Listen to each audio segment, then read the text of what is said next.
Someone at the barbecue asked my boyfriend who he'd date if not me. He pointed at my best friend and said, "Brittany, obviously." Obviously? I stood there holding the potato salad I'd made while my boyfriend Jason and my best friend Brittany both laughed like he'd said something hilarious. We were at our friend Tom's annual summer barbecue with about 30 people, and Jason had just announced to everyone playing the stupid drinking game that he'd pick my best friend if I didn't exist. Come on, babe, it's just a hypothetical question.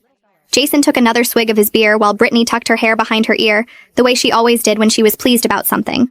Besides, Brittany and I have so much in common. It makes sense. No offense, babe, but she doesn't nag about video games or get stressed about work stuff. Brittany giggled and touched his arm. Stop it, you're making me blush. She was loving this attention in front of everyone. But yeah, we do vibe really well. Remember that concert last month? The concert I couldn't attend because I was working overtime to afford Jason's birthday present. You two went to a concert together? I asked, and several people looked surprised. Jason rolled his eyes. You were busy like always. Brittany stepped up. That's what friends do. We should tell her about the other thing, Brittany said, then covered her mouth like she'd revealed a secret. What other thing?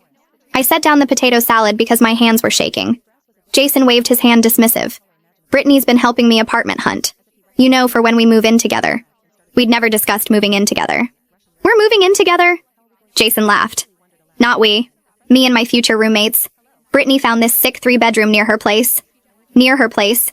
My best friend was helping my boyfriend find an apartment near her without telling me. When were you planning to mention this?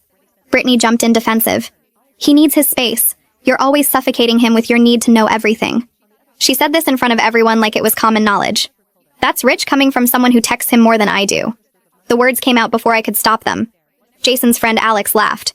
Oh shit, she knows about the texts. Everyone turned to look at Alex, who immediately looked guilty. I'd seen Jason's phone light up with her messages at midnight, at 1 a.m., at 3 a.m. We're friends. Friends text. Brittany said, but her face was red. Besides, you work nights, so someone needs to keep him company. Tom's girlfriend Lisa pulled me aside. Hey, maybe we should go inside for a bit. But I wasn't moving.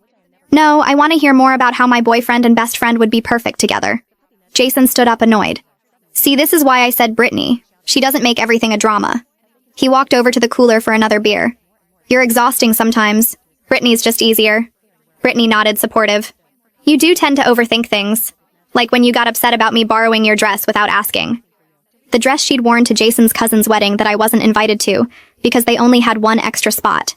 You went to his cousin's wedding? People were really uncomfortable now, but Jason and Brittany seemed oblivious. You were working. Again. Someone had to be my +1. Jason said like this was reasonable. Brittany looked amazing in that dress, by the way. Better than when you wore it to your work thing.